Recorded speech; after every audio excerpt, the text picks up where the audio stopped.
Oi, gente. Eu vou falar um pouco a respeito dos números decimais, onde a gente trabalha mais ou menos a partir do quinto ano com as crianças, né? Então, o que que a gente deve mostrar para um aluno, né? Quando a gente trabalha com os números decimais? A gente tem que mostrar para o aluno que nós temos dois tipos de números decimais: o decimal exato e o decimal infinito. Bom, como é que os alunos vão, ao olhar uma fração, diferenciar se ela vai gerar um número decimal exato ou um número decimal infinito, né? Então, primeiramente, para começar com o vídeo de hoje, eu estou mostrando as frações já das suas formas reduzidas, né?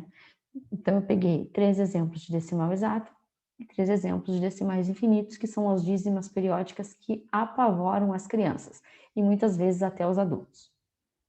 Bom, para falar dos números decimais exatos, o aluno tem que saber que eles surgem de frações onde nós temos no denominador potências de 10.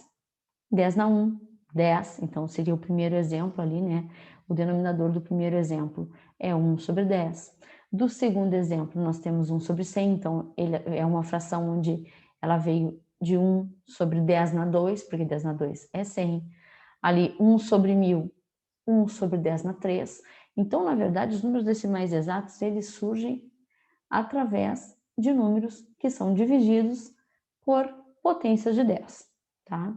Então, sempre vai ter ou 10, ou 100, ou 1000, ou 10.000, ou 100 mil, ou 1 milhão, e assim por diante no denominador, tá? Já as dízimas periódicas, que são os decimais infinitos, eles surgem de divisões por 9, 99, 999, 9.999, 99.999 e assim por diante. Então, a diferença de um para o outro é que nos decimais exatos a gente vai ter 10, 100, 1000, 10.000 e assim por diante, e nos decimais infinitos 9, 99, 999 e assim por diante também, tá? Agora, como é que a gente escreve, como é que a gente transforma essa fração em um número decimal? Bom, então vendo os exemplos ali, tá? A gente tem, no primeiro caso, a gente tem 1 sobre 10. Como é que a gente transforma esse 1 sobre 10 em um número decimal? Conforme o número de zeros, então, o 10 ele tem um zero, né? Então, a gente vai deixar uma casa depois da vírgula. Nós escrevemos o número que está no numerador, deixando com uma casa depois da vírgula. Nesse caso, 1 sobre 10, nós representaríamos 1, 0,1. O número 1 sobre 100, nós temos 2 zeros no denominador. Então, nós temos que escrever um número que é o número 1, deixando duas casas depois da vírgula. Então, 0,01. 1 sobre 1000, nosso terceiro exemplo aqui de um decimal exato. Então, vai ficar o número que está no numerador, que é o número 1, com 3 casas depois da vírgula. 0,001. E assim nós transformamos, então, as frações decimais em um número decimal exato, tá? Agora, vamos ver os exemplos aqui das dízimas periódicas. Nas dízimas periódicas, então, são números que são infinitos, então tem repetição de algarismo, né?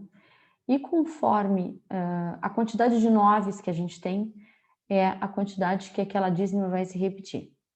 Então, nós temos assim, nós temos um 9, então, também é um número decimal, então vai ficar 0,1111 infinitamente, tá? 1 sobre 99, nós temos 2 noves, então a gente vai repetir 2 dízimos, nós vamos ter 2 dígitos que são repetidos, né, na nossa dízima, então fica 0,01, 01, 01 e assim por diante. Bom, 1 sobre 999, 3 noves, então nós temos uma repetição de 3 algarismos na nossa dízima periódica. Então, 0,001, 001, 001 e assim por diante, tá bom? Então, basta saber essas regrinhas para conseguir transformar os decimais exatos e os decimais infinitos. Nesse caso, eu peguei uns exemplos bem simples de dízimas periódicas. nós temos outros casos que eu vou mostrar no próximo vídeo, tá bom? Valeu!